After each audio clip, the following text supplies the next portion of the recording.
Assalamualaikum warahmatullahi wabarakatuh. Selamat bertemu kembali dalam perkuliahan pembelajaran kelas rangkap.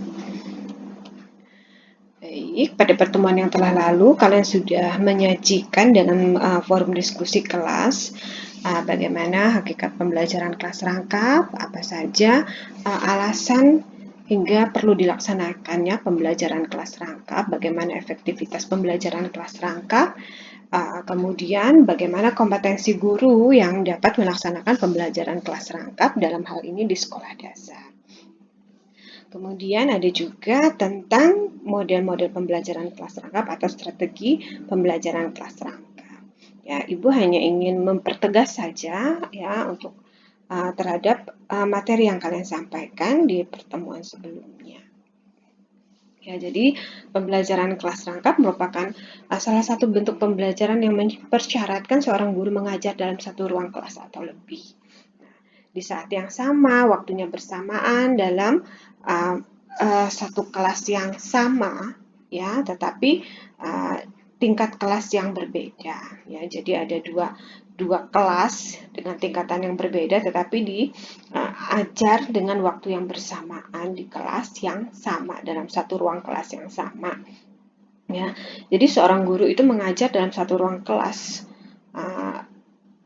bisa juga dalam dua kelas begitu ya. Jadi berdampingan kelasnya ketika jumlah siswanya banyak dan ruangannya pun cukup untuk dilaksanakan secara masing-masing, tetapi gurunya hanya satu. Nah, ini juga pembelajaran kelas rangkap. Nah, dalam satu ruang kelas ya dan terdiri atas dua rombel begitu, misalnya kelas 3A dan kelas 3B, tetapi gurunya hanya satu, tentunya memiliki karakteristik murid yang berbeda dari kompetensinya ya, yang berbeda-beda. Nah, ini perlu dilakukan juga pembelajaran kelas rangkap.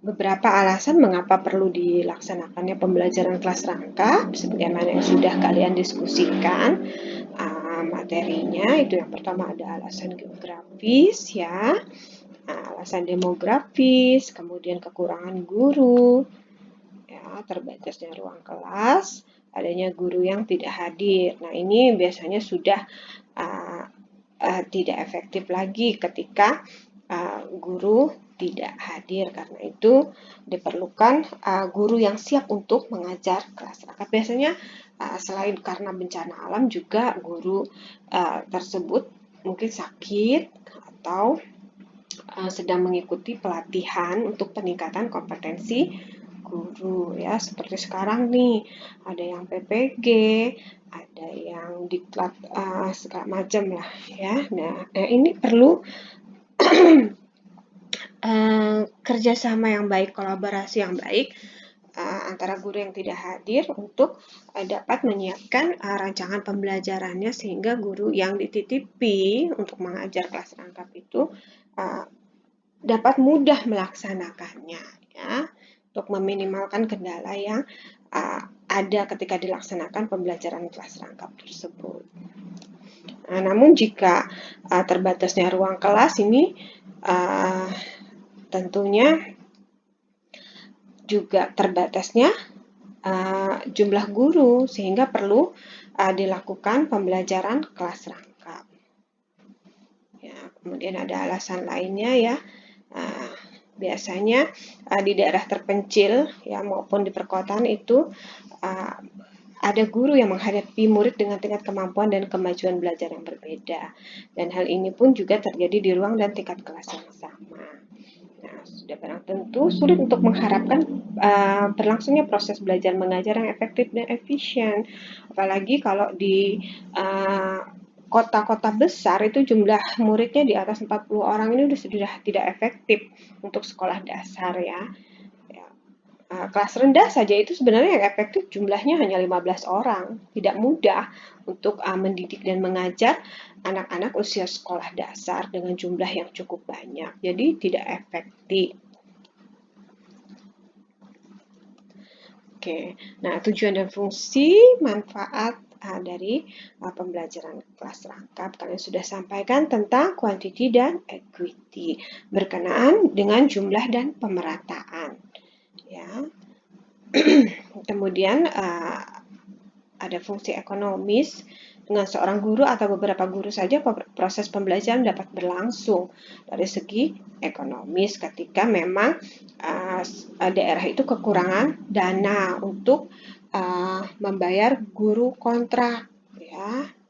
Jadi harus diberlakukan pembelajaran kelas rangkap.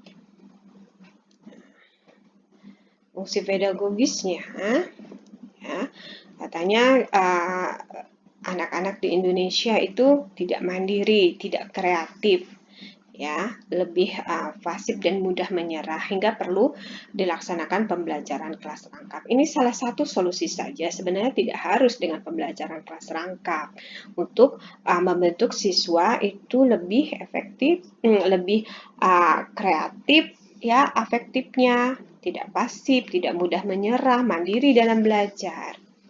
Ya, banyak model-model pembelajaran yang mampu untuk menstimulus siswa lebih kreatif, lebih mandiri, ya, dan lebih aktif untuk menggali konsep-konsep tentang materi pelajaran. Dari segi keamanan, nah ini memang kalau di daerah-daerah tertentu alasannya adalah dari segi keamanan, ini fungsinya untuk keamanan anak-anak di sebuah daerah yang memang lokasinya tidak mudah terjangkau dengan sarana dan prasarana yang baik, ya, sehingga memungkinkan terjadinya kecelakaan begitu, sehingga diperlukan pembelajaran kelas rangkap di sekolah tersebut walaupun siswanya banyak, gurunya sedikit, ruang kelasnya juga tidak cukup, tetapi harus dilaksanakan secara pembelajaran kelas rangkap untuk meminimalkan beberapa kecelakaan yang harusnya bisa diatasi, jangan sampai terjadi. Oke, kemudian ini model pembelajaran kelas rangkap. Kalian juga sudah menyajikan tentang strategi pembelajaran kelas rangkap. Nah, ada dua model di 211, itu ada dua tingkatan kelas berbeda, ya, kelas 3 dan kelas 5 misalnya. Satu mata pelajaran IPS, satu ruang kelas. Dilaksanakan dalam satu ruang kelas, satu mata pelajarannya IPS, tetapi tetap saja berbeda materinya karena tingkatan kelasnya juga berbeda. Kemudian di 221 itu dua mata pelajaran, dua tingkatan kelas berbeda. Nah, dua mata pelajaran IPS dan Bahasa Indonesia, tingkatan kelasnya kelas 3 dan kelas 5 misalnya. Dilaksanakan dalam satu kelas yang sama. Maaf. Dilaksanakan dalam satu ruang kelas yang sama, waktunya juga bersamaan. Nah, atau modelnya dua tingkatan kelas yang berbeda, ya, dua kurikulum dan satu mata pelajaran.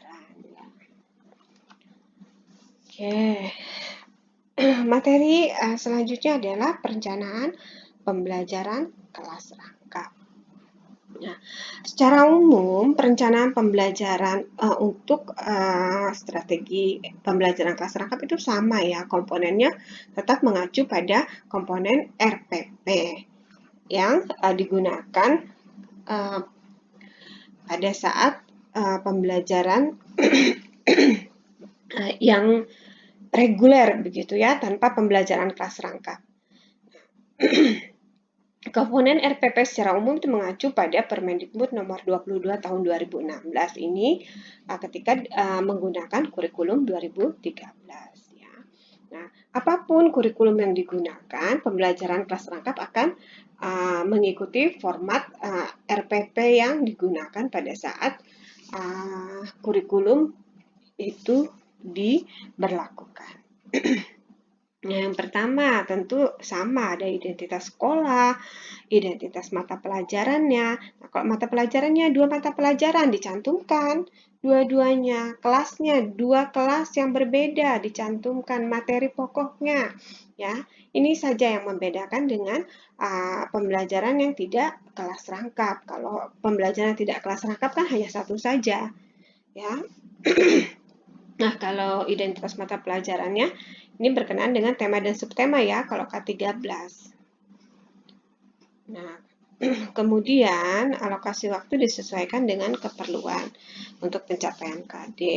Nah, ini juga disesuaikan ya. Walaupun 2 kelas tetap alokasi waktunya satu kesatuan. Ya, kalau 2 kali 45 menit ya sama, 2 kali 45 menit juga untuk 2 kelas itu sekaligus. Nah, tujuan pembelajaran dicantumkan dua-duanya, kompetensi dasar dan indikator juga ya, materinya, metode, media. Kalau medianya berbeda, ya cantumkan ini media pembelajaran untuk materi yang mana, ya kelas yang mana. Nah, sumber belajarnya juga. Nah, langkah-langkah pembelajaran akan dilakukan melalui tahapan pendahuluan, inti, dan penutup secara terpadu. Ya, dari 2 kelas itu. Tetapi terpadu itu beraturan, misalnya yang kelas 3 dulu. Setelah itu kelas 3 ditinggalkan masuk ke kelas 5. Atau kelas 5 dulu, kelas 5 ditinggalkan, misalnya mereka harus membaca intensif, masuk lagi. Nanti ada contohnya, Ibu bagikan untuk RPP pembelajaran kelas rangkap. Baik, itu komponen RPP untuk pembelajaran kelas rangkap. Ya, untuk materi selanjutnya ada desain konsep model pembelajaran kelas rangkap, kemudian juga bagaimana pembelajaran kelas rangkap penerapannya di era digital abad 21, bagaimana penerapan kurikulum 2013 dan kurikulum Merdeka di pembelajaran kelas rangkap. Kita akan bertemu pada perkuliahan berikutnya. Terima kasih untuk perhatiannya dalam pertemuan perkuliahan hari ini. Salam sehat selalu, sampai bertemu. Wassalamualaikum warahmatullahi wabarakatuh.